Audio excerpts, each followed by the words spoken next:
He said it in front of everyone. That was the part I would remember longest, not the words themselves, though the words were sharp enough to draw blood, but the fact that he chose the middle of the room, the middle of the afternoon, with Mrs. Hoa sitting right there by the window, and two of Kevin's friends lounging against my kitchen counter like they'd grown up in this apartment instead of just wandering in 3 hours ago, uninvited. You don't even understand what a mortgage is, Mom. Kevin's voice had that particular flatness he'd perfected over the last 2 years. The tone of a man explaining something obvious to someone he'd quietly given up on. Just sign. You've been retired for years. What do you need the building for anyway? Let someone who actually works manage it. I looked at him. I did not look away. I did not look down at the papers he'd fanned across my kitchen table, like a street vendor displaying his wares, all those official-looking pages with their bolded headers and tiny print, and that red "Sing Here" tab stuck to the last page, like a small bright flag planted in enemy territory. I looked at my son. I looked at his face, and I smiled. Not a wide smile. Not a warm one. The kind of smile I'd learned over 41 years of managing the FWOC and building a 3-story walk-up on a narrow lane, 11 units, 17 tenants at its fullest. Every pipe and window latch and electrical box as familiar to me as the lines on my own palms. The smile I used when a tenant told me the roof leak had appeared overnight, when I could already see the water stain that had been spreading for 6 weeks. The smile that meant, I see exactly what this is. Kevin didn't notice. He never did. Just think about it, okay? He was already gathering the papers back into his folder, already turning away, all with a conversation in the way that young people are done with things completely, instantly, as if the moment had simply ceased to exist. Danny Tran said something low to the other one, the one I didn't know well enough to remember his name, and they both laughed at whatever it was. Mrs. Hoa, from her chair by the window, caught my eye. She said nothing, but she saw. After they left, she stayed. She always stayed. 40 years we'd been neighbors in the same building. Hoa in Unit 4 on the 2nd floor, and me in the ground floor manager's unit that smelled of old wood and the particular quiet of a space where someone had sat still for many years. We'd outlasted tenants and landlords and the restructuring of the lane outside 3 separate times. We'd buried our husbands 11 months apart from each other, mine first, and stood at each other's kitchen tables without speaking because sometimes there is nothing to say that doesn't make things worse. What was that? She asked, after the sound of Kevin's motorbike had faded down the lane. I set the kettle on. Nothing yet. She looked at the table where the papers had been. He wants the building. He wants money from the building, I said. That's different. I didn't explain further, and Hoa, to her credit, didn't push. She accepted the tea I poured, and we sat in the particular companionable silence of 2 old women who have known each other long enough to understand that not every silence needs filling. But my mind was not quiet. Let me go back, because to understand what happened in that kitchen, you need to understand what came before it, not Kevin's childhood, not the years I spent raising him and his older brother Michael in this building while my husband Than managed the paperwork and I managed everything else. Not even the months after Thon died, when Kevin started coming around more often with that new way of looking at things, that habit of running his eyes over the walls and windows and ceiling of every room as if taking inventory. You need to understand the building itself. Thon and I bought it in 1989. We were 34 and 31. We had almost nothing, a small amount saved, a larger amount borrowed from my mother's sister, and a piece of paper from a government office that had taken 11 months and 3 resubmissions to produce. The deed was typed on thick cream stock, stamped twice in blue ink, and bore both our names, Nguyen Van Thon and Vo Thi Lan, joint ownership, registered and certified. I kept that deed in a metal tin. The tin had belonged to my mother. It was the color of dried tea, with a pattern of chrysanthemums along the lid that had rubbed nearly smooth over the decades of hands opening and closing it. My mother had kept her marriage documents in it. Her land papers, the receipt from the hospital the day I was born. I kept the same things, more or less the documents that meant the difference between having something and having nothing, between being a person with standing and a person who could be moved. The tin lived under the altar table where Thon's photograph sat above the incense bowl, between the small orange that Mrs. Hoa brought every week and the cup of tea I poured each morning before I made my own. Kevin had never once asked about the tin. That told me something. The man who wanted the building, who had, I was now beginning to understand, wanted it for quite some time, had never thought to ask what documents I kept. He looked at the building and saw a number. He looked at his mother and saw a signature. He did not look carefully enough, I thought, as I sat with my tea and the sound of Hoa breathing slowly across the table, of a saying my mother used to offer at moments when she needed patience and found it running thin. Still water gives no warning. Still water runs deepest. She said it about rivers, about the dark kind of water that looks calm on the surface and moves with tremendous weight underneath, the kind that has carved its path through stone not by force but by persistence, by time, by the refusal to stop. I had been still for a long time.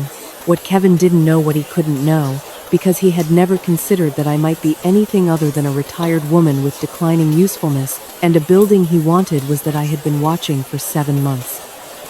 Counting, remembering, filing things away in the careful interior storage of a woman who had spent 4 decades managing the details that other people overlooked.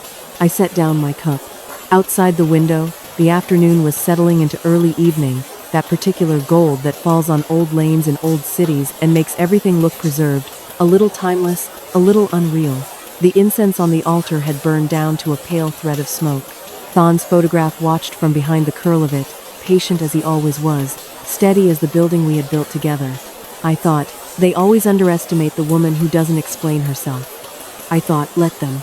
Thon used to say that a building was just a building until someone decided to stay. He meant it practically. He was a practical man, my husband. The kind who measured twice and wrote everything down and kept his receipts in a wooden box sorted by year.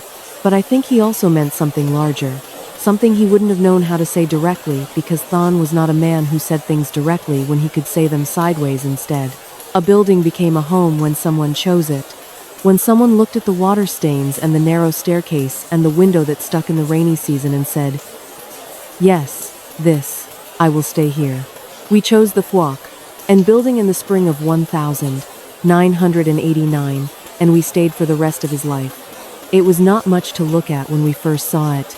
3 floors, 11 units, a ground floor manager's space that faced the lane and caught the afternoon light between 2 o'clock and 4, when the sun angled just right through the gap between the buildings across the way. The plumbing was original and complained loudly about it. 2 of the windows on the 2nd floor had been painted shut so many times the wood had swollen into the frames like something growing. The previous owner, a small, tired man named Mr. Back, who had been managing the building alone since his wife died, had let things accumulate the way solitary people do, not from carelessness, but from a gradual narrowing of what seemed worth addressing. Thon walked every room. He ran his hands along the walls, knocked on surfaces, crouched to look at things from angles that would have looked strange to anyone watching. I followed him and made my own notes on a small pad of paper I kept in my pocket. We did not consult each other while we looked. We had been married 6 years by then, and we had learned, mostly, which silences needed breaking and which ones were simply the shape of 2 people thinking. Afterward, we sat in the lane outside and Thon bought 2 glasses of iced tea from the woman who sold them from a cart near the corner. The bones are good, he said. The pipes need replacing. Within 2 years, maybe 3 if we're careful. The 2nd floor windows. I can fix those myself. I looked at him. He was 34 years old. He had thick hair that he kept cut short, and hands that were already roughened from work. From the years before we married, when he'd done whatever needed doing to build something from nothing. He was looking at the building with the expression he had when he was calculating, not excited, not anxious, just present, just turning something over carefully in his mind. What do you think? He asked. I thought about the afternoon light. I thought about the lane, which was narrow but well kept, with older trees along one side that would provide shade in the summer and lose their leaves cleanly in the cooler months. I thought about the ground floor unit, which was larger than it looked from outside and had a back room that could serve as an office. I think we should stay, I said. He nodded. He handed me my tea. We signed the papers 3 weeks later. Michael was 7 years old when we moved into the Phuoc building. Kevin was 4. I remember Michael standing in the empty ground floor unit with his school bag still on his back. turning slowly in a circle the way children do when they are trying to understand a space that has no furniture yet to anchor it. Kevin sat on the floor immediately, in the particular decisive way he had even then, and announced that he was hungry. That was Kevin at 4, Kevin at 14, Kevin at 31, decisive about what he wanted, impatient with everything that stood between wanting and having. Michael grew into a man who measured twice. Kevin grew into something else, but I am not ready to talk about Kevin yet. Not in this part of the story. In this part of the story, I want to stay with the building as it was during those years, the good years, the working years, when Than and I were both still inside it and it hummed with the particular energy of a place properly tended. I want to stay with the sound of his typewriter in the back room where he kept the ledgers, with the smell of the jasmine I planted in 2 clay pots outside the front door and trimmed every Thursday, with the specific quality of Tuesday mornings when the building was quiet and I walked each floor alone, checking, noting, attending to the small repairs before they became large ones. Than handled the accounts. I handled everything else. This was not a division we had discussed, and decided it was simply what we were each good at, and we recognized it early and did not argue against it. He had a gift for numbers, for the clean logic of columns and balances. I had a gift for noticing. For the pipe fitting that had shifted a fraction of an inch, for the tenant in Unit 7 who was 3 days late on rent but whose face, when I passed her on the stairs, told me she'd had a loss of some kind and needed a week, not a warning. We made a good team. That is a simple thing to say, and it was a simple thing to be. But I know now that it is not common. Many people spend their lives in partnerships that are not teams. They pull in different directions, or they pull together but at the wrong time, or they stop pulling entirely and simply stand holding the weight of each other without moving. Than and I pulled together. For 31 years we pulled together, and when he died I felt it in my hands for months afterward, that absence of resistance, that sudden lightness that is not relief but loss. The altar was his idea, before he was sick, before there was any practical reason to think about altars. He was 59 and in full health, and he said one evening over dinner that he wanted a proper space in the house, a place for his parents' photographs, a place where the family had a center. I found the table at a market 2 weeks later, dark lacquered wood, old, with a slight unevenness in one leg that meant it needed a small folded piece of paper to sit level. I brought it home. Than polished it himself. After he died, I added his photograph. The metal tin went under the altar table 3 months after the funeral, when I reorganized everything in the back room and decided that some things should be kept close to something that mattered. The property deed. The original registration papers. Every document that had our names on it, both our names, the proof that what we had built together. I thought it was safekeeping. I did not yet understand that keeping something safe sometimes requires knowing who is looking for it. That evening, after Mrs. Hoa went home and the lane outside had settled into its nighttime quiet, I stood at the altar for a long time. The incense had gone cold. I lit a new stick, watched the thin thread of smoke rise and disperse in the still air of the room. Than's face looked back at me from behind the glass of the frame, that particular photograph from 1997. The one where he was laughing at something outside the frame. Something I had said, something I no longer remembered. I thought about the red sign here tab on Kevin's papers, that small bright flag. I thought about what it meant that he had brought Danny Tran to my kitchen. Something had already started. I could feel it the way I had always felt things in this building, not through walls or floors, but through the particular quality of silence before a pipe gives way. The question was how long it had been starting without me. It started with the rent ledger. I noticed it on a Wednesday, which was the day I had always reconciled the monthly accounts, a habit from 30 years of management that I had kept even after retirement, even after Than died, even after Michael told me I could hire someone to do it, and I told him that hiring someone to do something you are perfectly capable of doing yourself is how you lose track of things. The ledger was a physical book, not a computer file. Green cloth cover, cream pages, my handwriting in every column going back to 2003 when the old ledger filled up and I started a new one. Tenant name, unit number, payment date, amount, notes. The ledger lived on the second shelf of the cabinet in the back office. Always had. On that Wednesday it was on the first shelf. I stood there for a moment looking at it. Then I took it down, opened it, checked the last 3 entries. Everything was recorded correctly. Nothing was missing or altered. The ledger itself was fine, but it had been moved, and I had not moved it, and no one came into the back office except me. I put it back on the second shelf and wrote nothing down about it. Not yet. I had learned, over 40 years of managing the complaints and disputes and misunderstandings that accumulate in any building with multiple tenants, that the first instance of something unusual is not yet a pattern. It is only data. You note it, you watch, you wait to see if it becomes something. 2 weeks later, Kevin came by on a Tuesday. He didn't usually come on Tuesdays. He came on Sundays, when he knew I would have cooked something, when the timing suggested a casual visit rather than a specific purpose. A Tuesday visit meant something he wanted to frame as casual but couldn't manage to delay until Sunday. I watched him from the window before he reached the door, the way he walked, shoulders slightly forward, that particular set to his jaw that he'd had since adolescence when he was building up to asking for something he expected resistance on. I had the tea ready when he knocked. I was in the neighborhood, he said. Sit down, I said. He sat. He looked around the room in that inventory way he had, and I watched his eyes settle briefly on the door to the back office before moving on. Then he talked about nothing for 10 minutes, the traffic, a friend's new business, the weather. I let him. I poured the tea and I listened to the nothing and I waited for the thing underneath it. I've been thinking, he said finally, wrapping both hands around his cup, that the building could be generating more income. The rents haven't been raised in 2 years. Mrs. Hoa is on a fixed pension, I said. Unit 3 has a family with 4 people in it. Unit 7, the woman there has been a tenant for 16 years. That's exactly the problem, sentiment over business. I looked at him. It's not sentiment, it's stability. Long-term tenants don't leave in the middle of the night and don't destroy the fixtures.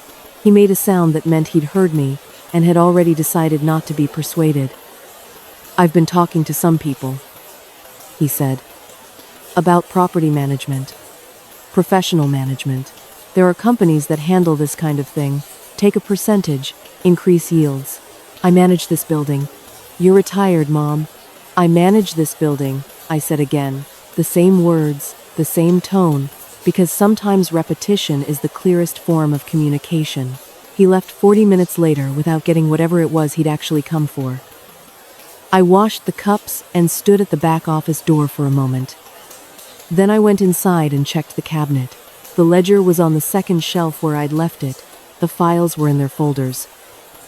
The metal lockbox where I kept the original lease agreements, all 11 of them, signed, witnessed, dated, was in its place on the bottom shelf. I checked the lockbox anyway.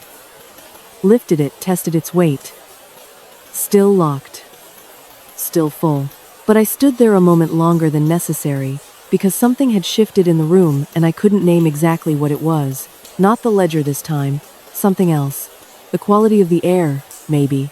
Or the faint sensation that someone had stood recently in the same spot I was standing in, looking at the same shelves.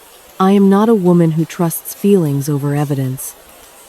40 years of building management taught me to verify, to document, to work from what could be measured and recorded. But I also learned that the instinct which arrives before the evidence is not always wrong. Sometimes it is simply faster. I started locking the back office door that night. The key went on a separate ring from my house keys, a small brass key I had always kept in the cabinet drawer, because there had never been a reason to carry it. I put it in my pocket instead. A small change. An unremarkable change. The kind Kevin wouldn't notice and I wouldn't need to explain. 3 days later, I was at the market when my phone, Callan's, failed rang. It was a number. The man on the other end introduced himself as an associate of Danny Tran's. He was calling, he said, as a courtesy, to let me know that the preliminary paperwork for the property refinancing was nearly complete and that I should expect a call within the week to schedule the formal signing. I held the phone against my ear and stood very still among the noise of the market, the vendors calling out, the motorbikes on the lane behind, a child somewhere asking for something in that persistent way children have. I think you have the wrong number, I said. A pause. This is the owner of Fouac and building, Vothilan? This is she. Then I have the correct number. He sounded mildly confused, as if the problem was a clerical one. Mr. Kevin Vo listed this number as the primary contact for the owner. The application has been in process for 6 weeks. 6 weeks. While Kevin sat at my table drinking my tea and talking about professional property management companies and rent yields and sentiment versus business, the application had already been in process for 6 weeks. I thanked the man. I told him I would look into it and he should expect to hear from my attorney. He didn't question this. He said of course and gave me a reference number and hung up. I stood in the market for another moment, my bag in my hand, the sounds of ordinary life moving around me. A woman nearby was arguing pleasantly with a vendor over the price of lemongrass. 2 men on a bench were drinking coffee and laughing about something. The morning was going on exactly as mornings go on, indifferent and continuous. 6 weeks. I put the reference number in my phone and finished my shopping.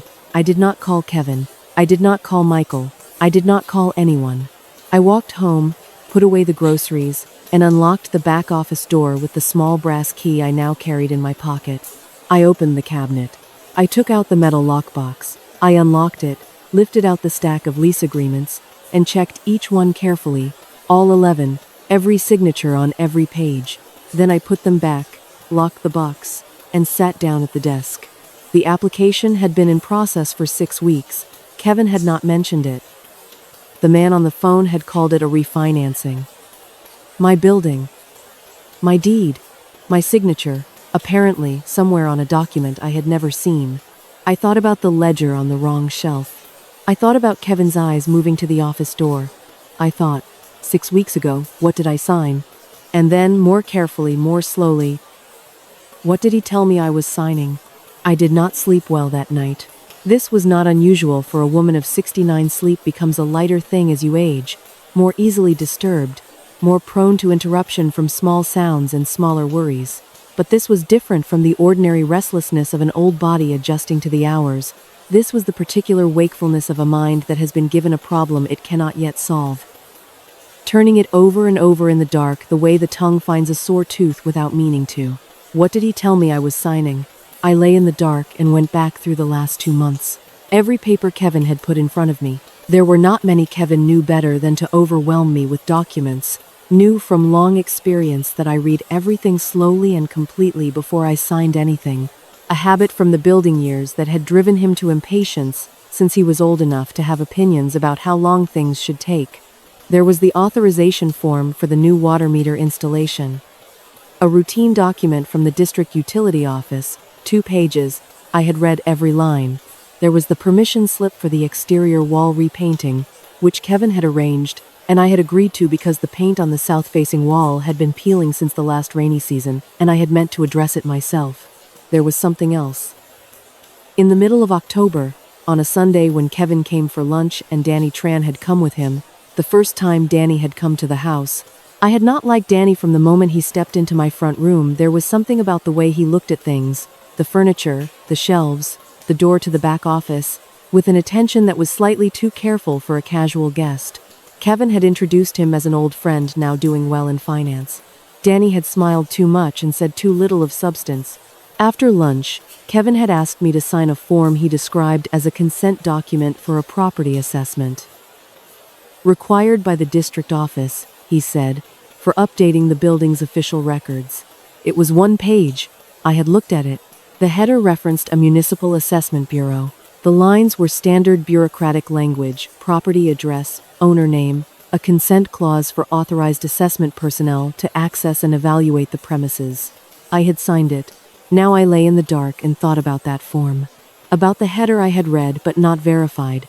About the consent clause I had understood as permission for inspectors to walk the building. About Danny Tran's eyes moving across my front room with that careful, appraising attention. About the reference number the man on the phone had given me. At 5 in the morning, I got up, made tea, and sat at the desk in the back office with a pad of paper and the reference number written at the top of the page. I waited until 8 o'clock, when offices opened. Then I called attorney Philip Dow. Philip was 61, a small, precise man who had handled the FWOC and buildings legal matters since 1997, when we'd needed help with a tenant dispute and Thon's cousin had recommended him. He was not a man who expressed alarm easily. Over 25 years I had called him about lease violations, a boundary disagreement with the neighboring property, the question of inheritance and title transfer when Than died. He had handled all of it with the same measured, unhurried competence. He was one of the few people I trusted completely. I told him about the phone call, about the reference number, about the consent form I had signed in October. A silence on the line, not the silence of someone who had nothing to say, but the silence of someone choosing carefully what to say first. "Give me the reference number," he said. I gave it to him. "I'll need to check the lien registry," he said, "and the property records office. Give me until this afternoon." "What are you looking for?" Another careful pause. "I want to see whether anything has been filed against the property in the last 60 days. A refinancing application of the kind you're describing would generate paperwork on the official record before it reaches the signing stage. If something was submitted using that consent form as authorization, there will be a trace." "Can they do that?" I asked. "Use a consent form for assessment as authorization for a mortgage application?" "They cannot," Philip said. "But that doesn't mean no one has tried." He called back at 2 in the afternoon. I was in the back office when the phone rang, sitting very still in the chair behind Than's old desk, the pad of paper in front of me with the reference number at the top, and nothing else written below it. I had spent the morning not cleaning, not cooking, not doing any of the ordinary things that fill an ordinary morning. I had sat with the problem and waited. "Lan," Philip said. And the way he said my name measured, careful, with that particular quality of a man preparing to deliver information he would rather not deliver, told me before the words did. "Tell me," I said. "There is a mortgage lien application filed against the Fuak N building, filed 7 weeks ago. The application lists you as the consenting owner and includes what purports to be your authorization signature." The room was very quiet. "The amount applied for is 850 million dong," Philip continued. "The lender is a private credit company, not a bank. The interest structure is..." He paused. "The interest structure is predatory. This is not a legitimate refinancing instrument. This is the kind of product that is designed to be difficult to repay. Designed to result in default," I said. "Yes." I looked at Than's photograph on the altar through the open office door. The thin morning light caught the edge of the frame. "The signature on the application," I said. "Have you seen it?" "I have the scanned filing here. Does it match mine?" The pause this time was the longest yet. When Philip spoke, his voice had changed slightly, not in tone but in weight, the way a man's voice changes when he is moving from professional assessment into something more personal. "It resembles yours," he said carefully, "but the date on the authorization signature is October 14th. I need to ask you something, Lan. On October 14th, where were you?" I sat very still. October 14th. A Tuesday. The second week of October. I closed my eyes and went back. October 14th was the day of my annual health check at the district medical clinic, the comprehensive examination I had scheduled every year since turning 65. 4 hours of tests and consultations that I had arranged for a Tuesday specifically because the clinic was less crowded midweek. I had left the house at 8 in the morning. I had not returned until after 2 in the afternoon. The house had been empty, except that Kevin had a key. Kevin had always had a key. He'd had one since Than died, because Michael lived far away, and Kevin had said, reasonably, that someone local should be able to get in if there was an emergency. I had given him the key without hesitation, the way you do things for people you are still in the process of deciding not to trust. October 14th, I said to Philip. I was at the clinic from 8 in the morning until past 2. I have the appointment records. À silence. Philip, I said. The consent form I signed in Kevin's presence, in front of Danny Tran, for the property assessment, does it appear anywhere in the lien application filing? Yes, he said. It appears as Exhibit A. I set the phone down on the desk without hanging up. I could hear Philip's voice continuing, small and tinny from the speaker, saying my name. I looked at the cabinet where the ledger lived on the second shelf. I looked at the lockbox on the bottom shelf. I looked at the small brass key on its separate ring, sitting next to the phone. Then I looked at the desk drawer, the one on the left side, the one that had always been stuck slightly and required lifting while pulling to open. I reached down and opened it. It was empty. The drawer had not been empty yesterday. Yesterday it had contained as it had contained for 11 years, the spare key to the back office, the original spare, the one I kept in case I ever lost the one on my key ring. I picked up the phone. "Philip," I said, "I need you to find out whether the lien application contains any other documents. Any documents that might have required access to this office? What kind of documents?" I looked at the empty drawer. "The kind," I said slowly, "that would only exist in one place." Philip came to the house the next morning. This was not something he had done before, in 25 years of professional relationship. We had always met in his office, across his desk, with his files and his degrees on the wall behind him, and the particular formality that a lawyer's office enforces on a conversation.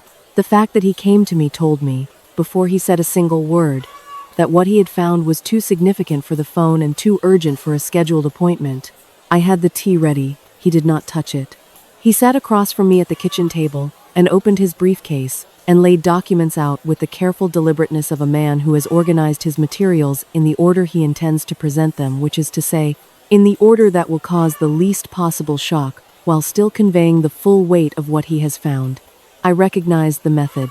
I had used it myself in my building years when I had to tell a tenant something they would not want to hear. "I want to show you two things," Philip said. "The first is the lien application we discussed yesterday. The second is something I found when I pulled the full property history." "Show me the second one first," I said. He looked at me over his reading glasses. "The second one is worse," I said. "I can see it in how you came through the door." He considered this for a moment, then rearranged the documents without comment. He slid a page across the table toward me. It was a transaction record from the city property registry. I read it slowly, the way I read everything line by line, letting each piece of information settle before moving to the next. The address at the top was not the Fuocan building's address. It was an address I recognized for a different reason, a lane in the northern quarter of the district, a smaller property, 4 units, that Thon had purchased in 2001 as a supplementary investment. We had called it the Little Building to distinguish it from the main one. After Thon died, it had transferred to my name as part of the estate. I had not managed it myself. It had a separate caretaker, but the rental income deposited into my account every month, reliably, the way a small steady thing does when it has been set up correctly and no one disturbs it. The transaction record showed a sale. The sale had completed 18 months ago. The listed seller was Vo Thi Lan. The sale price was significantly below market value. The buyer was a company name I did not recognize, 3 letters and a number, the kind of name that is designed to say nothing about what it actually is. The proceeds had been dispersed to an account that was not mine. I set the page down. I picked up my tea, found it had gone cold, and set it down again. "I did not sell this property," I said. "I know," Philip said. "I have never signed any document authorizing the sale of this property. I know that too." 18 months ago, I heard my own voice as if from a slight distance, calm, level, the voice I used when something had happened that required thinking before reacting. "The rental income has continued depositing, every month." "Yes," Philip said. "That's one of the things I want to explain." He slid another document across. "After the sale, a payment arrangement was established to continue depositing a monthly amount into your account. The amount matches your previous rental income almost exactly, close enough that you would not notice a discrepancy unless you were comparing it against the original lease agreements." I sat with this. Someone had sold my building, taken the proceeds, and then set up a system to continue paying me the monthly amount I expected, so that I would not look at my bank statements and see a problem, so that 18 months would pass and I would notice nothing. "How was the sale authorized?" I asked, "without my signature?" Philip's expression did not change, but something behind it did. "The transaction was filed with a power of attorney document. A limited power of attorney authorizing a named representative to conduct property transactions on your behalf. I have never issued a power of attorney to anyone." "I know. Who is the named representative?" He slid the third document across. I looked at the name. I looked at it for a long time. Then I looked out the window at the lane, where the morning was proceeding normally, a man on a bicycle, a woman hanging laundry on a line strung between 2 buildings, the ordinary unhurried activity of people going about their days without anything being wrong. The named representative was not Kevin. It was Danny Tran. I thought about Danny Tran sitting in my front room, smiling too much and saying too little, his eyes moving over the furniture and the shelves. I thought about Kevin, introducing him as an old friend, now doing well in finance. I thought about the two of them together in my kitchen, the comfortable way they occupied my space, the ease of people who have already made decisions about a place and are only waiting for the right moment to execute them. I thought about Kevin, who had grown up in this building, who knew every room of it, who had sat across from me at this same table 100 times, who had a key, who had been here. I now understood with complete certainty, on October 14th while I was at the clinic. Kevin had not forged the signature himself. Kevin had never been a man for detail work, for the careful execution of things. Kevin was a man who saw what he wanted and found someone else to manage the difficulty of obtaining it. He had been that way at 14, borrowing money from friends to fund schemes he was certain would succeed. At 20, he had started a business that failed in 8 months and left 3 people owed wages. At 27, he had married briefly and badly and left that situation the same way, by walking away from the debris and finding someone else to sort through it. Danny Tran managed the difficulty. Danny Tran had the connections to a private credit company, the knowledge of how to file a power of attorney, the access to the kind of document preparation that produced a signature close enough to mine to pass initial scrutiny. Kevin had the key to my house and the knowledge of my schedule and the 30 years of watching me from close range that told him exactly which day I would be gone and for how long. I looked at the document with Danny Tran's name on it. The power of attorney, I said. When was it filed? 22 months ago, Philip said quietly. 22 months ago. Kevin had been planning this for 22 months. Before the Sunday visits with their casual questions about professional property management, before Danny Tran came to my house for lunch and smiled too much, before the consent form, before the mortgage application, before all of it. 22 months ago, while I was pouring his tea and listening to him talk about traffic and his friends' businesses, the machinery had already been running. Philip, I said. The power of attorney that was filed 22 months ago, what documents would have been required to execute it? He picked up the last page in his stack, a witness signature from the property owner, standard identification, and one additional item. He paused, a certified copy of the property deed. I stood up from the table. I walked to the back office. I unlocked the cabinet with the small brass key and lifted out the metal lockbox and unlocked it and took out the stack of lease agreements and set them aside and looked at what was underneath. The property deed was there. Thon and Lon, both names, blue stamp, cream stock. I stood holding it in both hands, turning it over, examining every edge and fold. It was there. It was whole. It was undisturbed. And then I saw it, a thing so small I would have missed it if I had not been looking with the particular attention of a woman who had just been told that a copy of this document had been used to steal from her. Along the left margin, barely visible, a faint line where the page had been pressed flat with too much precision. The kind of mark that a scanner leaves when someone feeds a document through and then replaces it before the owner returns. They had not taken the deed. They had copied it. I put the deed back in the lockbox and locked it, and stood in the quiet of the back office and understood, with a completeness that settled into my chest like cold water, that the mortgage application against the Fwoken building was not the plan. It was the second plan. The first plan had already succeeded 18 months ago, completely and silently, while I poured tea and watched the lane and noticed nothing. The question I had been asking myself since yesterday, what did he tell me I was signing, turned out to be the wrong question entirely. The right question was, what had already been taken before he asked me to sign anything at all? And beneath that, quieter, the question I was not yet ready to ask aloud, what else had I not yet found? I did not confront Kevin that week. I did not call him, did not summon him, did not change anything in the surface of my routine that might tell him something had shifted. I poured tea in the morning and walked the building in the afternoon and sat with Mrs. Hoa on Thursdays the way I always did. I answered Kevin's Sunday call on the second ring and told him I had been well and the weather was changing and the plum tree in the courtyard had lost its last leaves. I said nothing about Philip.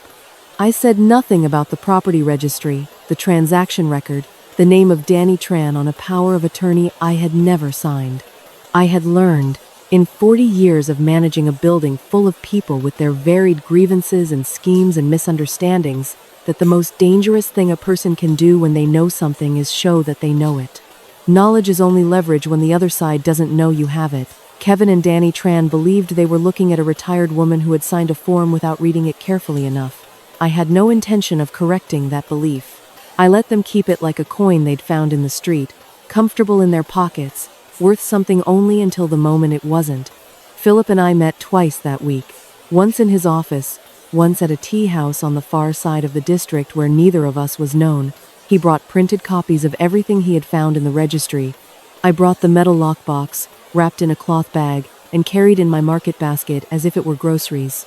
We spread the documents across a corner table, and Philip walked me through each one with the quiet efficiency of a man who had already organized his thoughts and was now transferring them to someone he trusted to receive them correctly. The picture that assembled itself was careful and patient and worse, in its full dimensions, than I had understood in my kitchen the morning before. Danny Tran's company, the 3 letters and a number, had been incorporated 14 months before the sale of the little building. Its registered address was a mailbox service in the new business district. Its listed directors were Danny Tran, and 2 names Philip had cross-referenced against other filings. Both names appeared as directors in 4 other shell companies over the previous 5 years. 2 of those companies had been involved in property transactions that had later been disputed in civil court. Neither dispute had resulted in criminal charges. Both had resulted in the original owners losing. "He has done this before," I said. "Several times," Philip said. "With variations, the method adapts. The structure stays the same. And Kevin," Philip looked at his tea. "Kevin's name doesn't appear in the corporate filings. It doesn't appear in the power of attorney. It doesn't appear in the sale transaction documents." He paused. "Kevin is very careful to not appear." I thought about this. Kevin, who at 14 had borrowed money from 3 friends simultaneously, telling each one a different story about what it was for. Kevin, who at 22 had let a business partner absorb the full legal consequence of a failed venture while Kevin himself had managed to be, on paper, merely an informal advisor. Kevin had always understood the value of distance. He operated close enough to benefit and far enough to deny. "What do I need?" I said. Philip folded his hands on the table. "You need 3 things. First, evidence that the signature on the power of attorney is not yours. A forensic document examiner can testify to this, but it's stronger if you have the original document you did sign in this case, whatever was used as the source for the signature. Second, proof that you were not present on the date the power of attorney was allegedly executed. Your clinic records establish this. Third," he stopped. "Third," I said. "Third, you need the original property deed, not a copy. The physical original, with its notary stamps intact. Because the mortgage lien application against the Fwaken building is still in process, it hasn't been approved yet. If it is approved before we file a challenge, the legal situation becomes significantly more complicated." I thought of the deed in the lockbox, the faint scanner line along the left margin. "The deed is secure," I said. "Keep it that way. And Lon," he looked at me directly. "Don't move it to somewhere you think is safer. The safest place is the place they've already looked and found a copy of. They believe they have what they need. Give them no reason to look again." After Philip left, I sat alone with my tea and thought about the carbon copies. This was the thing Kevin had never understood about me, the thing he could not understand because he had not been paying the right kind of attention. For 20 years, I had managed this building with paper records. Every lease agreement, every repair invoice, every payment receipt existed in duplicate and original filed in the lockbox. A carbon copy filed separately in a different cabinet in a different part of the office. It was a habit from the early years, before computers, when the only backup was the one you made yourself with your own hands. I had kept the habit long after it became unnecessary, the way you keep any practice that has never failed you. The repair invoice Kevin had used to lift my signature, the one for the south wall repainting, existed in carbon copy. In my filing cabinet, with the same date, the same amount, my original signature in the upper left corner of the page. And alongside it, the printer cartridge receipt from when I had printed the municipal assessment form Kevin asked me to sign, which meant I had a date-stamped record of printing it, which meant I had a record of the specific document Kevin had asked me to authorize. Philip didn't know about the carbon copies yet. I had not told him. I was still learning the edges of the situation before I showed my full hand, even to people I trusted. My mother used to say that a wise woman counts her coins before she opens her purse, not from suspicion of those around her, but from the simple discipline of knowing what she has before she offers any of it. It was the same principle as still water and deep currents. Patience was not passivity. Patience was the understanding that timing determined everything. I was still counting. Mrs. Hoa came for tea on Thursday. We talked about ordinary things for an hour, a neighbor's new grandchild, the quality of the season's first cold weather vegetables at the morning market, a television program she had been following and I had not. Then, in the comfortable quiet that falls between two people who have known each other for 40 years, she said without looking at me, "Kevin came by on Tuesday." I set down my cup. "What time?" "Morning. Around 10. She smoothed the front of her blouse with one hand. "He had that other one with him. The one from before. Danny Tran." They went into the building side entrance, the one that leads to the ground floor storage. She paused. They were there for about 40 minutes. I watched from my window. Did they take anything? I couldn't see. But Kevin had a bag when he left that he didn't have when he arrived. I looked at the altar through the back office doorway. Thon's photograph, the cold incense, the morning light catching the edge of the frame the same way it did every morning. Tuesday, 2 days after Philip and I had spoken on the phone. 2 days after I had looked at the empty desk drawer and understood that the spare office key was gone. I excused myself and went to the storage room. The storage room held the overflow from the office old ledgers, archived lease agreements from tenants who had moved out more than 10 years ago, the original building plans from 1989, 2 boxes of repair records going back to the first decade of ownership. I had not been in this room for 3 weeks. The archived boxes had been moved. Not ransacked, not disturbed in any obvious way, just shifted, slightly, the way things shift when someone has gone through them carefully and tried to put them back. The box labeled 2001-2005 was in the wrong position. I knew its correct position the way I knew the correct position of the ledger on the second shelf, by the weight of long habit and the particular attention of a woman who notices. I opened the box. The file for the little building, the one in the northern quarter, the one sold 18 months ago, was empty. Not missing, empty. The folder was there, correctly labeled, sitting in its correct position within the box. But the documents that had always lived inside it, the original purchase contract, the title registration from 2001, Thon's signature on the acquisition papers were gone, removed with the same careful tidiness that had characterized everything Danny Tran touched. I stood in the storage room with the empty folder in my hands and understood what the bag was for. They were not building the case to steal from me. They were destroying the evidence that anything had ever belonged to me to begin with. The mortgage application, the power of attorney, the forged signature, these were the visible instruments. The systematic removal of original documents, was the architecture beneath them. And then I thought of something Philip had not mentioned and I had not thought to ask. If they had filed a power of attorney 22 months ago to sell the little building, they could file another one. A newer one, with a different scope. I put the empty folder back in the box exactly as I had found it. I walked to the phone and called Philip. "The documents from the little building's original purchase," I said when he answered. "Are they in the registry? Does the city keep copies?" A pause. Then, for transactions before 2005, the registry records were digitized but incompletely. Some original documents were not scanned. Another pause, longer. "Why?" "Because someone took them this morning," I said. "And if they're gone from the registry too, then the paper trail proving I ever owned that property may exist in exactly one place." "Where?" I looked at the lockbox on the desk. The metal tin with the chrysanthemum pattern. My mother's tin, worn smooth by decades of hands.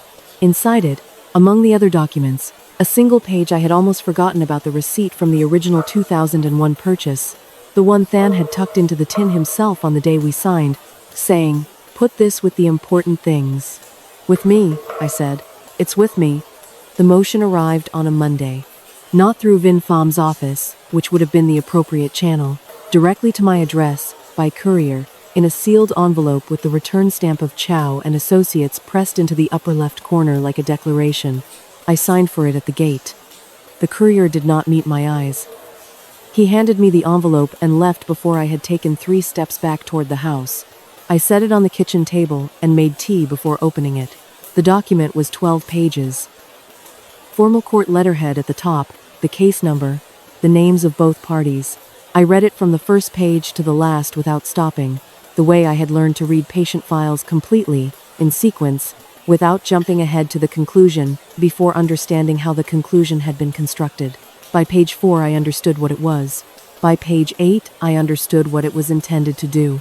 The filing was a motion for summary determination of the QDRO as originally submitted. Vivian's attorney was asking the court to finalize the retirement account division without further review, citing what he described as the deliberate interference of a third party in settled proceedings. The third party named was me. The language was careful and precise, in the way that damaging language always is when it has been written by someone who knows exactly what they are doing. It did not call me dishonest. It said that documents had been introduced to the proceedings through an indirect channel by a party with an undisclosed financial interest. It did not say I had fabricated anything. It said the provenance of the documents I had provided to Thomas's attorney was irregular and required examination before any asset recalculation could proceed. It said, in the measured vocabulary of legal filings, that an elderly woman's recollections about documents she claimed to have stored for years were an insufficient basis for reopening a settled matter. Elderly woman's recollections. I read that phrase twice.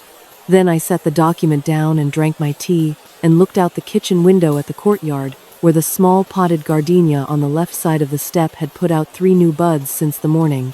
I was not surprised. I want to be clear about that. I had understood since the anonymous message about my unreliable memory that this was the shape of what was coming, the slow, methodical construction of a picture in which I was not a witness but a problem, an old woman who could not be trusted to remember things correctly. A sentimental mother interfering in legal proceedings she did not understand. A third party whose involvement complicated rather than clarified. What surprised me was the timing. Pham had filed his motion to reopen the asset review only 4 days ago. Chow had responded in 4 days with a 12-page counterfiling. That kind of response is not written in 4 days. It is written in advance, by someone who anticipated the move and had the answer prepared before the question was formally asked, which meant Vivian had known I was going to Pham's office before I went. I thought about that for a long time. The only people who had known about my appointment were Pham himself, his assistant, Daniel, and me. I had not told Thomas directly, because I did not yet know how much Thomas understood about what was being done in his name, and I had not wanted to put him in a position of divided loyalty before I had something concrete to show him. I called Daniel. He answered immediately. I told him about the filing. He was quiet in the way he became quiet when something had genuinely alarmed him.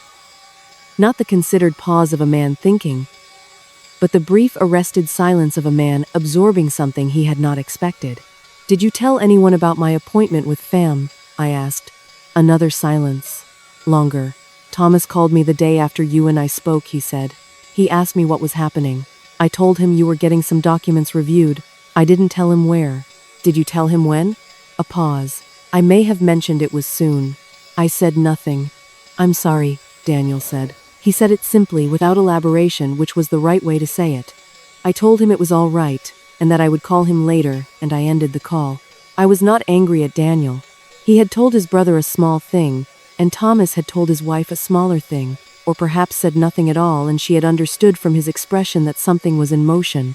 After 11 years of marriage and 3 years of divorce proceedings, Vivian understood Thomas the way a navigator understands a shoreline, every inlet, every shallow place, every current that looked calm on the surface and was not. That afternoon she came to my house. I heard the gate before I heard her voice, the particular sound of someone opening it with confidence, without hesitation, which is a different sound from the way neighbors arrive. I was in the back room and I came to the front room doorway before she reached the door. She looked well. That was the first thing I noticed, the deliberate, unhurried, well-put-togetherness of a woman who had taken care with her appearance before coming here. Dark trousers, a light blouse, the same pale, composed expression she had worn the first time she sat in this room, though there was something different underneath it today. Something that had the temperature of certainty rather than strategy. She thought she had already won. Thomas was not with her. She had come alone, which told me something. She did not ask to sit down. She stood in the middle of my front room, between the door and the altar, and she looked at me with the expression of someone delivering a conclusion rather than beginning a conversation. "I wanted to come personally," she said, "because I think it's better when these things are handled directly." I waited. "The motion we filed this morning brings this to a close," she said. "The court will finalize the QDRO as submitted. Whatever documentation you believe you have will need to be submitted through proper channels, and given your status in the proceedings, the court will give it the weight that is appropriate." A brief pause. "Calibrated. Which is to say, very little." She looked around the room when she said this. Not rudely. Just the particular sweep of her gaze that I had noticed the first time she stood here, 6 years ago. Taking inventory of a space she was deciding whether to bother understanding. Her eyes moved to the altar. Min's photograph. The fresh chrysanthemums I had placed that morning, the incense burned to a short stub, the cup of tea I had refreshed at dawn. "You've kept this up all these years," she said. It was not a question. "Yes," I said. She looked at it for a moment longer than necessary. Then she looked back at me. He was a careful man, from what Thomas says. Very organized, kept records of everything. A pause with a specific texture to it. Admiring the surface of something while pressing against it. I suppose that's where Thomas got it from. I said nothing. "The problem," Vivian continued, her voice settling into the smooth register of a person reaching the point they have been building toward, "is that being careful and being correct are not the same thing.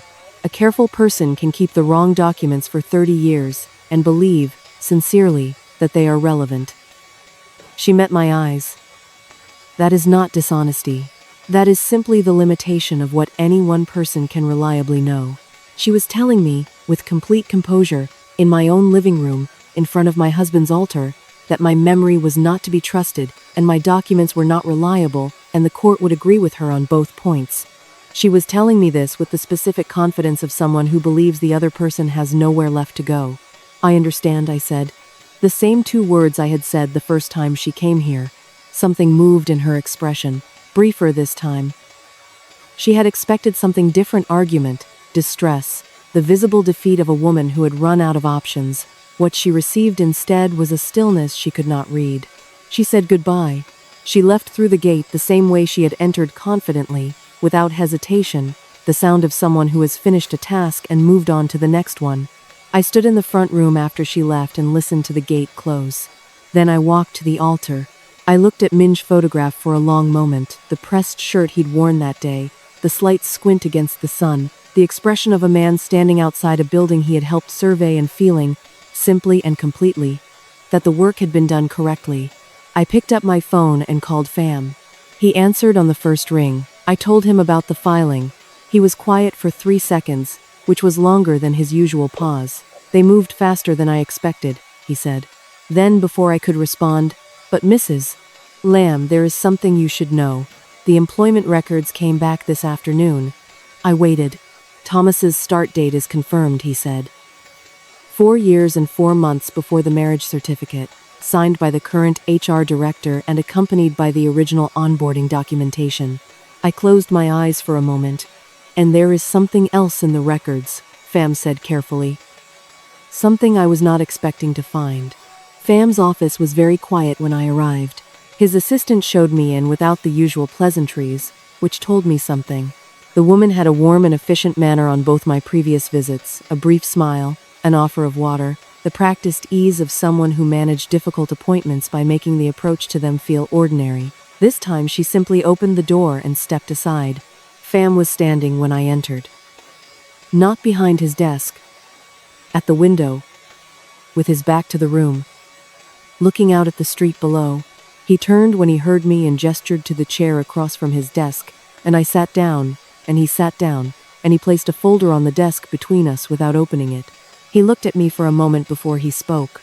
"The employment records confirmed Thomas's start date," he said. 4 years and 4 months before the marriage. That portion of the case is solid." I nodded. I waited. "What I did not expect," he continued, "was what else was in the records. He opened the folder. He turned it toward me. The HR documentation includes a standard onboarding packet, benefits elections, tax forms, direct deposit setup, and a beneficiary designation form from the retirement account completed on Thomas's first day of employment. I looked at the form. It was a photocopy, clean and legible. Thomas's handwriting, young and slightly less settled than it became later. His name, his employee number, the account details. In the beneficiary field, a name. Not my name. Not Vivian's name, which would have been impossible since they had not yet met. The name in the beneficiary field was Vivian Hoang. I read it twice. Then I set it down on the desk and looked at the window behind Fam's head and breathed carefully for a moment. "That's not possible," I said. My voice was level. I was working to keep it level. "The form is dated his first day of employment," Fam said. 17 years ago. A pause. Vivian Hoang did not become Vivian Lam until 13 years ago. She and Thomas were not acquainted at the time this form would have been completed. I looked at the form again. The date. The handwriting. The beneficiary field. Someone altered it, I said. "The forensic review will confirm that," Fam said. "But yes, that is what I believe we are looking at." He was quiet for a moment. "If this form enters the proceedings as submitted as a document predating the marriage that establishes Vivian as a long-term designated beneficiary, it substantially changes the legal landscape of the asset division. It would suggest a financial relationship that predates the marriage, which affects how the retirement account is classified entirely." I understood what he was saying. If that document was accepted as genuine, the retirement account would no longer be framed as marital property divided at dissolution. It would be framed as an asset in which Vivian had a designated interest from the very beginning, older than the marriage, independent of it, immune to the arguments about premarital contribution periods. The $47,000 would be the smallest part of what she was claiming. I sat with that understanding for a long moment. Outside Fam's window, the city went about its afternoon. A motorbike, a delivery truck at the curb. The ordinary sounds of a world that did not know what was being said in this quiet fourth-floor room. "Thomas didn't know," I said. It was not a question. "I don't believe so," Fam said carefully. "In my assessment, he was presented with the QDRO figures and trusted that the calculation was correct. He didn't have the original statements for comparison. He had no reason to examine the onboarding documentation." A pause. He trusted the process. Thomas had trusted the process because he trusted Vivian, or had trusted her once, or had trusted the version of her that he had believed existed. And she had understood his trust the way a builder understands a load-bearing wall, not as something to honor but as something to use. I thought about Thomas at 12 years old, sitting at the kitchen table with Min's green ledger open in front of him, learning how to record expenses in the careful columns his father had maintained for decades. I thought about Thomas at 23, sitting across from an HR coordinator on his first day of employment, filling out forms with the focused earnestness of a young man beginning something he intended to do correctly. Someone had taken that form, had taken his first day handwriting, his young signature, and had inserted a name that had not been there, had built, from the raw material of his careful beginning, a document that turned everything he had worked for into something she could claim. I picked up the photocopy and looked at it one more time. The handwriting in the beneficiary field was not Thomas's. I could see that now, looking carefully, close enough to be plausible at a glance. The same slight leftward slant, the same size. Someone had studied his handwriting, had practiced it perhaps, or had found a way to approximate it well enough that a routine review would not flag it. But I had read Thomas's handwriting for 23 years. I had read the notes he left on the kitchen counter when he came home late and did not want to wake me. I had read his school compositions and his engineering reports, and the birthday cards he sent every year without fail, a habit Min had installed in him so early it had become permanent. I knew his handwriting the way I knew his voice. The name Vivian Hoang had not been written by my son. "What happens now?" I said. Fam folded his hands on the desk. "I am requesting an independent forensic examination of both documents, the altered QDRO and this onboarding form. I am also filing an urgent motion to stay the summary determination Chow submitted this morning, pending evidence review." He paused. "The stay motion will be challenged. Chow will argue there is no basis for delay. The judge will need to decide whether to grant it." How long do we have? The summary determination is scheduled to be reviewed in 11 days. He met my eyes. If the stay is not granted, the QDRO finalizes as submitted. Everything after that becomes substantially more difficult. 11 days. I drove home in the late afternoon light, through traffic that moved slowly and then stopped, and then moved again in the patient, indifferent way of city traffic that has no awareness of urgency. I sat in it, and did not think about the documents. I thought about Thomas. I thought about the specific moment I needed to tell him what I had found. I had been protecting him from the full picture, the way mothers protect children from things they are not yet ready to hold. But Thomas was 41 years old, and this was his life and his money and his name on every form that had been altered. He had a right to know. More than that, he needed to know, because what came next would require him to act, and he could not act correctly on a picture that was incomplete. I parked in the lane outside the house, and sat in the car for a moment. The light was going golden in the way it does in the late afternoon. That particular low horizontal light that makes even ordinary things look briefly significant. The front gate. The potted gardenia on the step. The roof tiles that needed attention on the left side, a task I had been deferring for 2 years. I thought about Minch's green ledger, his labeled binders, the metal box in the cabinet beneath the bedroom window, his conviction that a document unprotected is a document already halfway lost. I thought about Thomas on his first day of employment, sitting across from an HR coordinator, filling out his onboarding forms with careful, earnest handwriting. I thought about what someone had done to that handwriting, to that form, to the beginning of everything he had tried to build honestly. I went inside. I lit a stick of incense at the altar. I stood in front of Min's photograph for a long time, the smoke rising straight up in the still air of the front room, unhurried, patient, carrying whatever it carried toward whatever received it. Then I picked up my phone and called my son. He answered on the second ring. "Thomas," I said, "I need you to come here tonight. I need to show you something. And I need you to see all of it." A pause. The careful pause of a man who has been managing a difficult situation for months and has learned to listen for what is underneath what is being said. "How serious is it?" he asked. I looked at Min's photograph. The pressed shirt, the slight squint, the expression of a man standing outside a building he had helped make correctly. "Serious enough," I said, "that you should come alone." Thomas sat at my kitchen table until nearly midnight. I showed him everything in the order I had assembled it, the retirement account statements first, then Hein Nguyen's written assessment, then my 3-column table, then the photocopy of the altered onboarding form. I set each piece in front of him and waited while he read it, the way Pham had waited while I read, the way Min had always waited when something important needed time to be fully received. Thomas was quiet for a long time after the onboarding form, not the controlled quiet of a man managing his expression in front of other people. The absolute quiet of a man whose understanding of the previous 3 years has just reorganized itself entirely around a new and immovable fact. He sat with his hands flat on the table on either side of the photocopy and looked at the beneficiary field where his handwriting had been approximated by someone else's hand, and he did not speak for a full 4 minutes. I made tea. I set a cup in front of him. I sat down across from him and waited. When he finally looked up, his eyes had the particular quality of a person who has been carrying a weight they defined as their own fault and has just learned the weight was placed on them deliberately. Not relief, not yet. Something rawer than relief. The specific pain of understanding that your trust was the instrument used against you. "She did this before we were married," he said. "The form is dated your first day of employment," I said. "Yes." He looked at the table. "That means she knew, from before, that she was planning." I did not answer that. It was not a question that needed my answer. He was working through it the way a structural engineer works through a calculation, following the logic to where it leads, not stopping before the conclusion because the conclusion is difficult. He stayed another hour. We did not talk much during that hour. He drank his tea. I drank mine.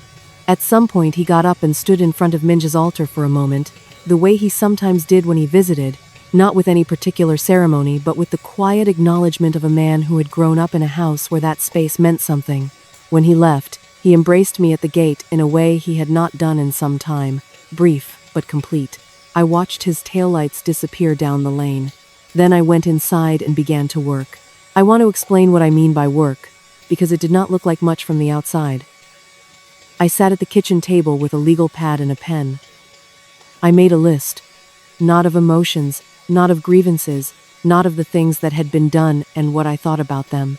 A list of what existed, what was needed, and what had to happen in what order before the 11-day window closed. Item 1. The forensic examination of both documents. FAM had initiated this. It would take 4 to 6 days for preliminary results. That left 5 to 7 days for the stay motion to be argued before the summary determination date. Item 2. Thomas's own statement. He needed to provide FAM with a formal declaration that the beneficiary designation on the onboarding form was not completed by him, that the handwriting in the beneficiary field was not his, and that he had no knowledge of Vivian Hoang's name appearing on any employment document prior to their meeting. His testimony was not evidence by itself, but it established the framework into which the forensic findings would fit. Item 3. Mrs. Cam, the original HR coordinator. She had processed Thomas's onboarding 17 years ago, if she could be located. Her recollection of the standard procedure that beneficiary forms were completed by the employee in the presence of the HR coordinator, with identification verified, would help establish that the form as it currently existed could not have been correctly completed. Item 4. The anonymous message from Chow's affiliated number. I had the screenshot. Daniel had a copy. FAM did not yet have it. That needed to change. Item 5. The cabinet. I paused on item 5. I had not yet addressed the question of the unlatched cabinet door. The question of who had been in my house, or close enough to it, to suggest that the metal box had been accessed. I had no proof that anyone had entered. The documents inside had appeared undisturbed, but the cabinet door was not something I had imagined, and in 11 years of living alone I had never once left it at that angle. If someone had examined the contents of the box and found the statements, they would have known I had them. They would have told Vivian, which would explain the speed of her response, the 12-page counterfiling produced in 4 days, the personal visit to my living room, the message about my unreliable memory sent while I was on the telephone. She had moved so quickly because she already knew what I had before I showed it to anyone. I wrote this down on the legal pad, not as a grievance. As a structural observation, the way Min would have noted a crack in a surveyed boundary. Here is what exists. Here is what it means. Here is what must be accounted for. The following morning I called FAM before 8 o'clock. I gave him the screenshot of the anonymous message with the timestamp and the phone number. I told him what I had found when I traced the number to Chow's affiliated consulting firm. He was silent for 3 seconds. Then he said he would add it to the evidentiary file and consult with a colleague about the implications for Chow's professional standing. I asked about the forensic examination timeline. He said preliminary results were expected in 3 days. He had flagged it as urgent. The examiner his office used was thorough and reliable. 3 days was the minimum, not an estimate. 3 days. That left 8 days before the summary determination. After the call, I sat in the front room for a while. The morning light came through the window and fell across the altar in the particular way it did in the early hours, direct and clear, making Min's photograph more vivid than it looked in the softer light of afternoon. I looked at him looking back at me from across 11 years of mornings. I thought about what I needed that was not on my list. I needed someone who had known Vivian before Thomas. Someone who could speak to her character, her habits, her specific understanding of financial documentation, the history a person carries before they become who they decide to present to the world. I knew one person who might know such a person.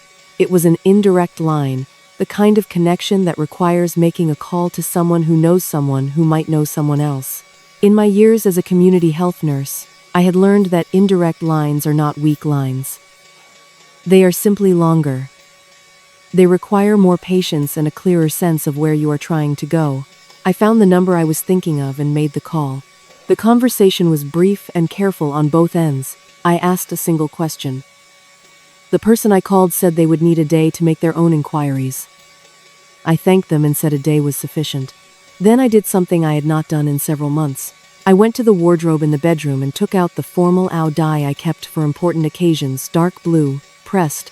the one I had worn to Thomas's university graduation and to Min's memorial service and to every occasion in my life that had required me to be fully present in a room. I hung it on the outside of the wardrobe where I could see it, not because I needed it yet, because I find it useful, before a significant moment, to prepare the visible things, the clothing, the documents in their correct order, the clear surface of the kitchen table. Min had always said that a prepared space is a prepared mind, and in 40 years I had not found a reason to disagree with him. The metal box sat in the cabinet. The documents were in their correct order inside it. The legal pad on the kitchen table held my list, every item addressed, every dependency mapped. 3 days until the forensic results. 8 days until the hearing.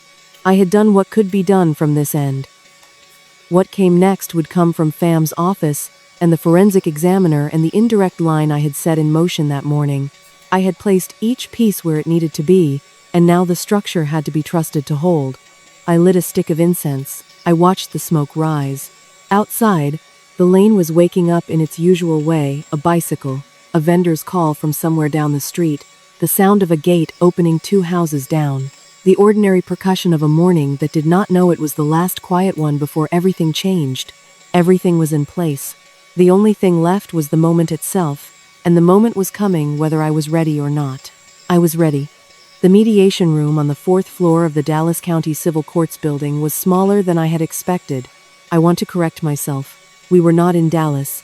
We were in a civil mediation office 3 blocks from the family court, in a room that had the same quality as all such rooms anywhere in the world: the long table, the fluorescent light that flattened everything it touched, the particular atmosphere of a space designed to make people feel that resolution is both necessary and possible.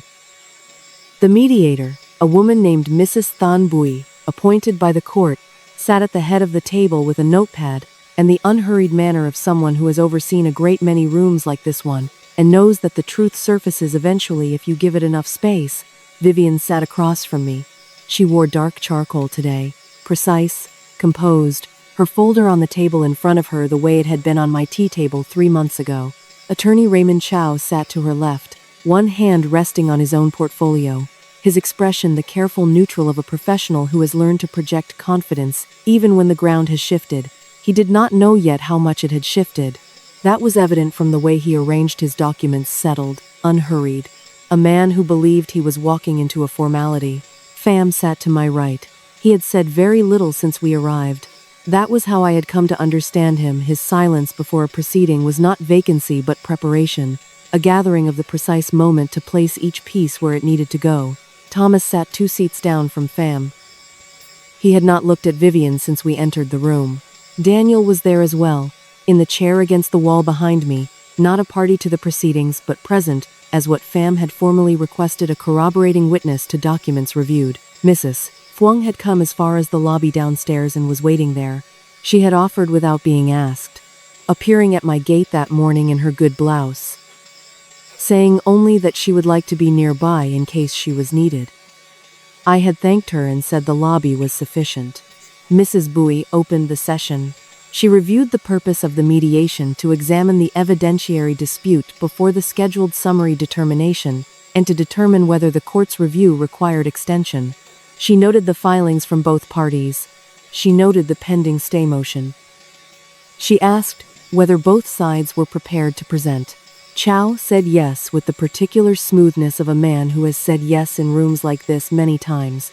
Fam said yes and opened his folder. What followed was methodical. Not dramatic, not in the way that things are dramatic in films or in stories where the truth arrives with music and motion. It arrived the way truth usually arrives in official rooms, one document at a time, placed on the table, read, noted, followed by the next. Fam presented the retirement account statements first.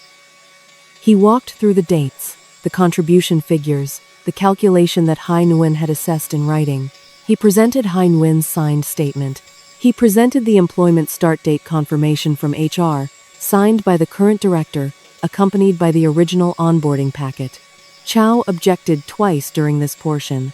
Mrs. Bui noted both objections and continued. Then Fam placed the onboarding beneficiary designation form on the table. The photocopy first. Then the forensic examiner's report, which had arrived 2 days earlier with the particular precise language of a professional who measures everything and qualifies nothing. The report stated that the handwriting in the beneficiary field was inconsistent with the authenticated samples of Thomas Lamb's handwriting provided for comparison. The ink composition in that field was inconsistent with the ink used elsewhere on the same form, suggesting the field had been completed at a different time and with a different instrument. The date on the form predated any documented connection between Thomas Lamb and Vivian Hong by 4 years. The room was very quiet. I watched Cha's face during the reading of the forensic report, the careful neutral held for the first 2 paragraphs. By the 3rd paragraph it had become something more effortful, the expression of a man who is deciding, in real time, how much he knew and how much he can credibly claim not to have known. It is a specific calculation, and it has a specific look. I had seen it before, in hospital corridors, in the faces of people who understood that a situation had developed beyond what their previous position could accommodate. Mrs. Bowie set the forensic report down and looked at Vivian. Vivian's composure was intact. I will say that for her. It held the way expensive things hold under initial pressure completely, showing nothing, giving the impression that what is beneath it is equally solid. She looked at Mrs. Bowie, and then at the documents on the table, and then at Chow, and whatever passed between them in that look contained an entire conversation that no one else in the room was meant to hear. Chow requested an adjournment to review the new documentation. Pham responded that the forensic report had been filed with the court 2 days prior and that both parties had received it through proper channels within the same window. Mrs. Bowie noted this. She did not grant the adjournment. Then Pham placed one more document on the table. It was a single page, a sworn statement from a woman named Linda Phuoc, who had been Vivian's college roommate for 2 years and who had, through the indirect line I had set in motion 9 days earlier, agreed to provide a written account of a specific conversation. In that conversation, which had taken place 15 years ago, Vivian had described meeting a civil engineer whose family owned a construction company and outlined, in terms that Linda Phuoc had found striking enough to remember, what it would mean financially to establish a claim that predated a marriage rather than being limited by it. Linda Phuoc had not known, at the time, whether the conversation was planning or speculation. She knew now. The statement was 3 paragraphs. It was not lengthy. It did not need to be. I watched Vivian read it. She read it the way she had read everything in that room, carefully, without visible reaction, her eyes moving across the lines with the controlled attention of someone who has disciplined herself against visible response. But there was a moment, brief as the moment in my living room when she had looked at Min's altar and taken inventory, when something shifted behind her composure, something that was not panic and not remorse, but something quieter and more permanent, the look of a structure registering a load it was not built to carry. It lasted 2 seconds. Then she set the statement down and folded her hands on the table and looked at Mrs. Bowie. Mrs. Bowie was looking at the documents. I thought about what Vivian had said to me in my living room 3 months ago, standing between the door and my husband's altar, looking at me with the specific confidence of someone who believes the other person has run out of options. Those accounts were never really yours, Mrs. Lamb. You just held them for my husband while he worked, the court agreed. I thought about that sentence, about the precision of it, the way it had been constructed to land in a particular place, not just on my understanding of the finances, but on my sense of my own position, what I was entitled to know, what I was capable of understanding.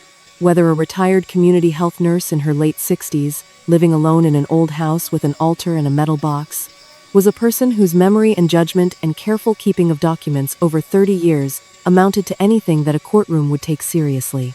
She had answered her own question this morning without meaning to. She had told me those accounts were never really mine, and I had placed on this table, one document at a time, the complete record of what was actually true, the statements Thomas had handed me for safekeeping. The accountant's assessment, the employment confirmation, the forensic report, the sworn statement from a woman who had heard the plan described before the marriage existed, every piece of it from documents that had survived because someone in my household had believed, for 30 years, that a document unprotected is a document already halfway lost. Mrs. Bowie set down her pen and looked at both sides of the table. I am recommending an immediate stay of the summary determination, she said, pending full judicial review of the evidentiary record. She paused. I am also recommending that the court request a separate examination of the circumstances under which the onboarding document entered the proceedings." Chow said something in a low voice to Vivian. Vivian did not respond to him. She was looking at the documents on the table in front of her, and her hands, which had been folded so carefully since she sat down, had separated. She had placed them flat on the table, apart from each other, the way a person places their hands when they are no longer performing composure and have not yet decided what comes next. Thomas, 2 seats down from Pham, let out a breath that was very quiet and very long. I picked up my cup of water and drank from it, set it down. Outside the window of the mediation room, the afternoon was going about its business traffic, voices, the particular ambient sound of a city that proceeds without pausing for the things that happen in small 4th-floor rooms. Inside the room, the only sound was the rustle of documents being gathered and the chair of Raymond Chow, attorney at law, scraping back from the table as he stood and reached for his portfolio with hands that were, for the first time since I had seen him, not entirely steady. The stay was granted on a Friday morning. Pham called me at 8:15 to tell me. His voice had the quality it carried when something had gone precisely as he had calculated, not surprised, not triumphant, simply confirmed. The summary determination was suspended. The court had scheduled a formal evidentiary hearing for 3 weeks out. In the interim, the QDRO as submitted by Chow and Associates was unenforceable. I thanked him. I hung up. I went to the altar and changed the water in the vase and lit a fresh stick of incense and stood quietly for a moment. Then I sat down at the kitchen table and waited to see what came next. What came next arrived not through legal channels but through Daniel, who called me 4 days after the stay was granted with the particular tone of a man delivering information that is simultaneously surprising and, in retrospect, entirely predictable. Chow and Associates had withdrawn from the case. Not quietly, not through a routine notice of withdrawal. Chow had filed the withdrawal on the same day that the Vietnam Bar Association's Professional Conduct Committee confirmed receipt of a formal complaint against him, a complaint filed not by Pham, not by Thomas, but by Vivian herself. I sat with that for a moment. Daniel explained what he had learned from Thomas, who had heard it from Vivian's new attorney, a straightforward family law practitioner named Mrs. Dow, who had taken the case on short notice and had spent her first week reviewing everything Chow had submitted. Mrs. Dow had then gone back to Vivian with a specific question. Had Vivian known, at the time the onboarding form entered the proceedings, that the beneficiary field had been altered? Vivian had said she had not known. She had said that Chow had obtained the document and represented it to her as a legitimate discovery from Thomas's employment records. That she had reviewed it and believed it was genuine because Chow had told her it was genuine. That she had not possessed the forensic knowledge to identify the inconsistencies in the handwriting or the ink composition, and that she had trusted her attorney's representation of the document's authenticity. Whether this was true, I could not say with certainty, but I knew the shape of it. I had seen it before, in hospitals, in the careful restructuring of a narrative that occurs when a situation has developed beyond what the original story can accommodate. The question is never only what happened. It is also who carries the weight of it when the structure fails. Chow had obtained the document. Chow had represented it as legitimate. Chow had submitted it to the court. And Chow, it now appeared, had done so while his client maintained that she had been deceived. Whether a court would accept that account was a separate question. What was not a separate question was what the Professional Conduct Committee would find when they examined the submission record, the timestamps on the document, and the communication trail between Chow's office and Vivian over the months preceding the filing. That examination was underway. It would take time, but it had begun. Thomas came to dinner the following Sunday. He arrived on time, which he always did, and he brought a bag of fruit from the market, which he had not done in some months. A small gesture, the kind that does not announce itself. We sat at the kitchen table and ate, and talked about his work. The North Side project was progressing. A new contract had come through for a commercial building in the Eastern District. The company he worked for had promoted him to senior project manager in February, which he had mentioned in passing at the time, and which I had noted without comment, because he had mentioned it in the tone of someone who was carrying too many other things to receive good news correctly. Tonight, he mentioned it again differently. With the tone of a man who was beginning to set things down, He did not talk about Vivian directly. He talked around the perimeter of it, the paperwork, the timeline, what Fam expected the hearing to establish, what the revised asset calculation would likely look like once the premarital contribution period was correctly excluded. Practical things. Engineer things. The language of a man who processes difficulty by converting it into a sequence of solvable problems. I let him talk. I refilled his rice without asking. I had learned, in 40 years of sitting at tables with people who were working through something large, that the most useful thing you can do is provide continuity. Food, tea, the unchanged presence of a room that knows them. Near the end of the evening, he was quiet for a while. The good quiet, not the heavy kind. Then he said, "You kept those statements for 3 years." I said that I had. "You didn't know you'd need them." "No," I said. "I just kept them because your father always kept things. It was a habit more than a decision."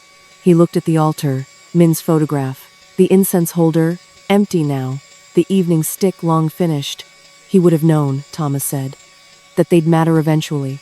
I thought about Min at his desk with his green ledger, recording figures that no one had asked him to record, organizing documents that no emergency had yet required, building the habit of preservation into every year of his life, because he understood that the future is not a thing you can see, but it is a thing you can prepare for. "Yes," I said. He would have known. Thomas left at 9. At the gate he paused, his hand on the latch, and turned back.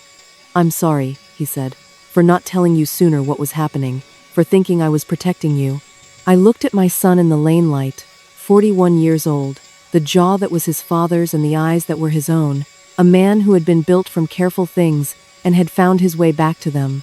"You protected what you thought needed protecting at the time," I said. "That's not something to apologize for." He nodded once. He left. The following week, the Professional Conduct Committee issued a preliminary finding. Fam forwarded it to me with a brief note. As expected, the finding documented a pattern of conduct in Chow's filing history, 3 prior cases in which documents of uncertain provenance had been submitted under circumstances that the committee described as requiring further examination. The onboarding form was the 4th. The committee had referred the matter to the disciplinary board for a formal hearing. Chow had responded through his own legal representation. He was, apparently, now in the position of requiring legal representation. The anonymous message about my unreliable memory, the one sent from the number registered to Chow's affiliated consulting firm while I was on the phone with Daniel, had been included in the evidentiary file. Fam had flagged it in his submission as evidence of coordinated conduct. The committee had noted it. That message, sent to an elderly woman to tell her that her memory could not be trusted, had become part of the official record of Raymond Chow's professional conduct. I found something specifically satisfying about that. Not triumph. I want to be precise about this. The same way I wanted to be precise when I sat in my front room 3 months ago and heard Vivian tell me that those accounts had never been mine.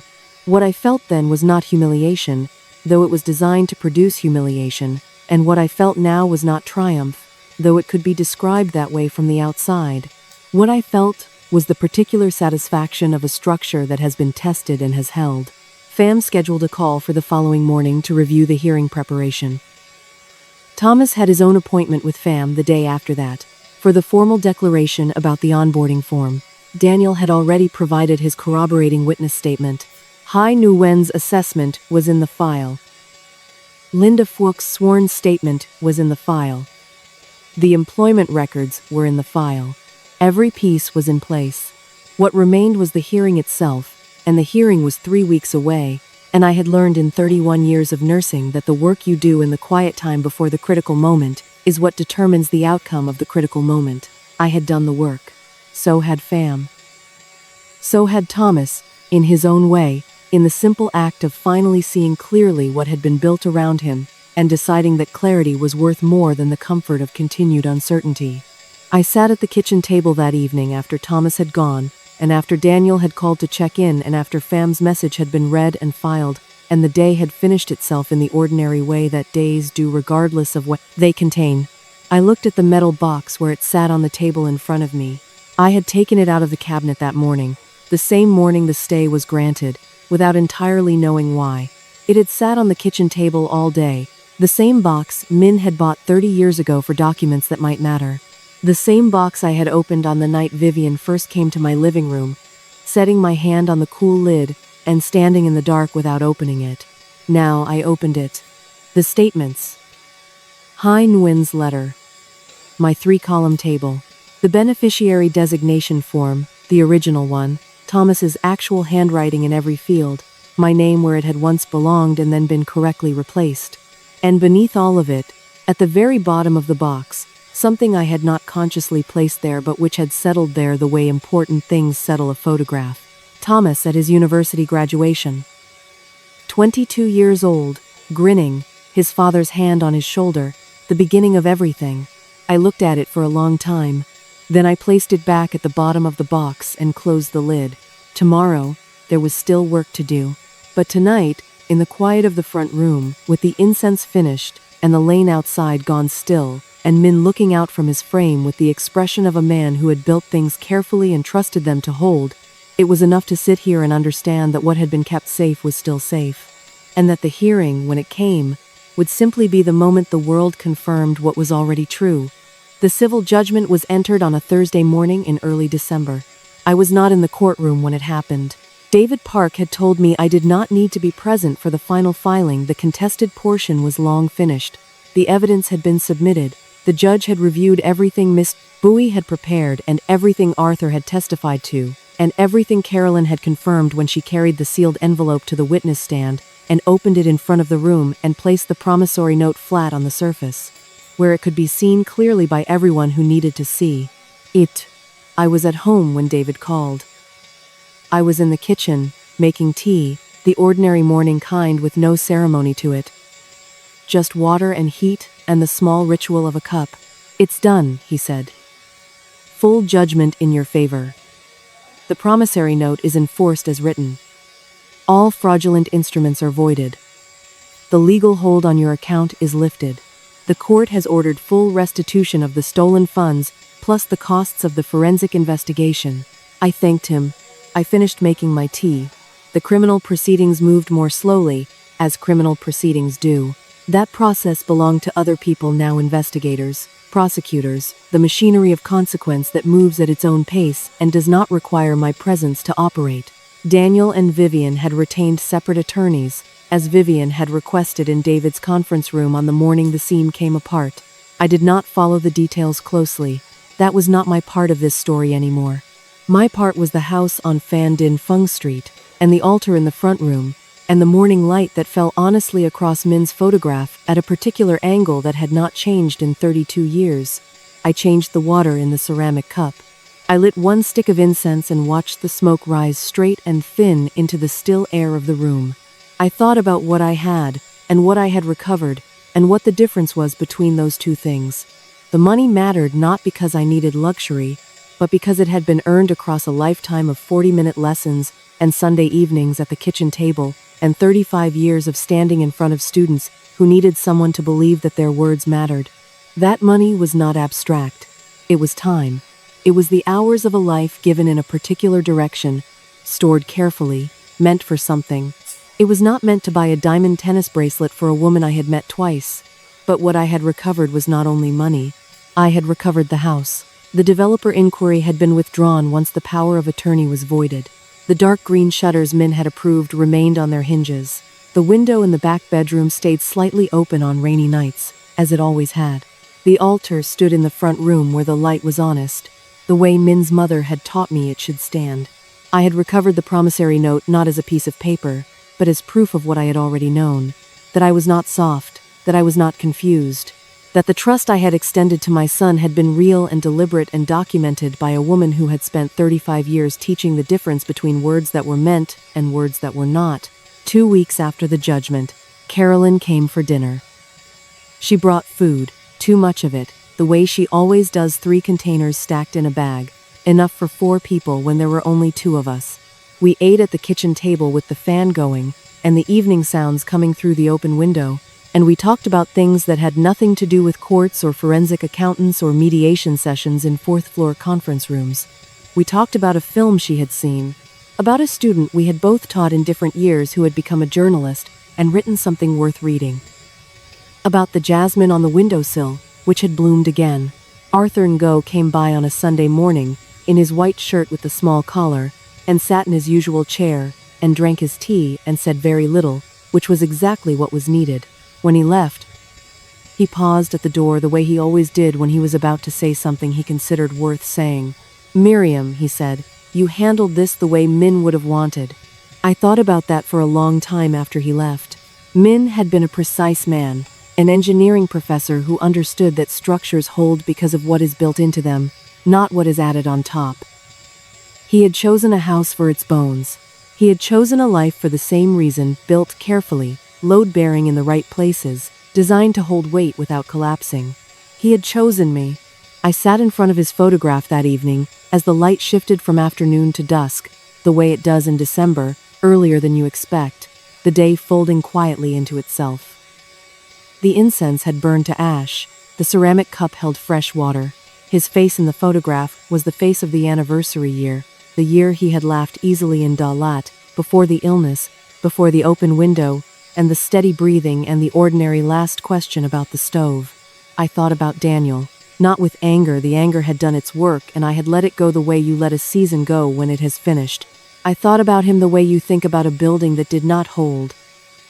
Not with hatred for the building, but with a clear understanding of where the weakness was and what it had cost. I thought about what I would leave behind, not to him. That had been answered by a judge in a courtroom on a Thursday morning in December, answered as clearly and permanently as anything I had ever written in my own handwriting. I thought about the notebook, the dark blue one with the hard cover, the one I had bought at the stationery shop on Dong Khoi Street on a Tuesday morning when I was also buying incense and rice, paying cash, looking like an old woman running ordinary errands. I had filled it, by the end, with 41 pages of evidence, and the notes of a woman who had not waited and had not panicked, but had simply organized, sequenced, built her case the way she had always built everything steadily, in layers until it was ready. I would leave the notebook to Carolyn, not because she needed it, but because she had been the keeper of the sealed envelope for 11 months without asking what was inside. And she deserved to know the full shape of what she had helped hold together. I would leave the house to no one yet. The house was mine. I was 68 years old and in good health, and the jasmine was blooming on the windowsill, and the dark green shutters were still exactly the color I had chosen 32 years ago, and the window in the back bedroom would stay slightly open on rainy nights, for as long as I was here to leave it open. There was no hurry. Outside, the street sounds of Phan Din Fung moved through the evening the way they always had: motorbikes, voices, the distant bell of a vendor making her last pass of the day. The city did not know or care what had been decided in a fourth-floor conference room or a courtroom on a Thursday morning. It continued, as it always continued, indifferent and full. I was not indifferent. I was exactly where I had always been in this house, at this altar, in this life built bone by bone over 32 years, with a man who had understood that everything worth keeping was built slowly, and held quietly, and defended not with force but with the simple, irrefutable weight of what was true. The incense ash was gray and still. Min's face watched from the honest light. My father used to say, "Still water runs deepest." He meant it about patience. He meant it about the kind of strength that does not announce itself, that simply holds what it holds, that does not need to raise its voice because it has already done what needed to be done, long before anyone else understood that the doing had begun. I had been still water my entire life. I was still water now, and I was not finished. If anyone has ever looked at you and seen only your age, your silence, your willingness to give and mistook all of that for weakness, this story was for you. The ones who stay quiet are not the ones who have nothing left.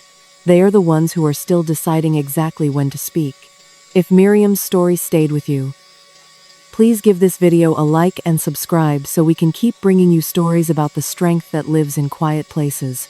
And we'd love to hear from you. Do you believe that when someone truly loves you, they will always show it in the way they treat what you've worked your whole life to build?